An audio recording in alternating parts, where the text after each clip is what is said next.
ଅନେକ ଦିନ ତଳର କଥା।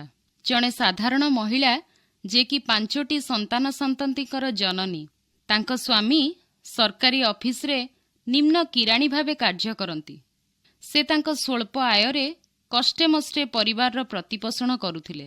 ପିଲାମାନଙ୍କର ଖାଇବା ପିଇବା, ପାଠପଢ଼ା, ସ୍କୁଲ ଯିବା ଆସିବା, ଏ ସବୁ ବିଷୟ କେବଳ ମା ହିଁ ବୁଝୁଥିଲେ। ସେ କିଭଳି ଭାବେ ସବୁ କରୁଥିଲେ ତାହା କେବଳ ତାଙ୍କୁ ହିଁ ଜଣା। ସକାଳୁ ରାତି ପର୍ଯ୍ୟନ୍ତ ଏକୁଟିଆ ତାଙ୍କୁ ସବୁକିଛି କରିବାକୁ ପଡ଼େ। ପିଲାମାନେ ଠିକ୍ ଭାବରେ ପାଠ ପଢ଼ୁଛନ୍ତି କି ନାହିଁ ତାହା ମଧ୍ୟ ତାଙ୍କୁ ଦେଖିବାକୁ ପଡ଼େ। ମଝି ମଝିରେ ମଝିଆ ପୁଅର ନାକରୁ ରକ୍ତ ପଡ଼େ। ଡାକ୍ତରଖାନାରେ ତାକୁ ଭର୍ତ୍ତି କରାଯାଇଛି। ଟିକେ କ୍ଷୀର ପିଇଲେ ଭଲ ହୁଅନ୍ତା, କିନ୍ତୁ କ୍ଷୀର ପିଇଲେ ତାର ହଜମ ହୁଏ ନାହିଁ। ତେବେ ଗୋଟିଏ ଦିନ ମା ମଝିଆ ପୁଅକୁ ନ ଜଣେଇ ଝଟପଟ କ୍ଷୀର ପିଆଇ ଦେଲେ। ପୁଅ ଦେଖି ଅବାକ୍। ଏପଟେ ସ୍କୁଲରୁ ଡାକରା ଆସିଲା ଯେ ବଡ଼ ପୁଅକୁ ସାପ କାମୁଡ଼ି ଦେଇଛି। ମା ହନ୍ତସନ୍ତ ହୋଇ ସ୍କୁଲରେ ପହଞ୍ଚିଲେ। ଶିକ୍ଷୟିତ୍ରୀ ଗାଡ଼ି କରି ମା ଓ ପୁଅକୁ ନେଇ ସହରର ଏକ ହସ୍ପିଟାଲରେ ପହଞ୍ଚିଲେ।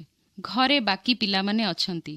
ବାପା କ୍ଳାନ୍ତ ହୋଇ ଅନେକ ରାତିରେ ଅଫିସରୁ ଘରକୁ ଫେରନ୍ତି। ବାକି ପିଲାମାନଙ୍କୁ ତ ଖାଇବାକୁ ଦେବାକୁ ପଡ଼ିବ। ମା ପୁଅକୁ ନେଇ ହସ୍ପିଟାଲରୁ ଫେରନ୍ତି। ମାଙ୍କର ଖଟଣି ଶେଷ ହୋଇନି। ଗ୍ରାମ ବଙ୍ଗଳାର ଏଇ ମା କିପରି ତାର ପିଲାମାନଙ୍କୁ ମଣିଷ କରେ ତାହା କାହା ନିକଟରେ ଅଜଣା ନୁହେଁ। ସେହିପରି ଈଶ୍ୱର ତାଙ୍କର ପ୍ରେମକୁ ମା ପରି ଆମମାନଙ୍କ ନିକଟରେ ପ୍ରକାଶ କରିଛନ୍ତି। ଈଶ୍ୱରଙ୍କ ପ୍ରେମକୁ ବୁଝିବା ନିମନ୍ତେ ଏହାଠାରୁ ଆଉ କ'ଣ ସହଜ ଉପାୟ ଅଛି?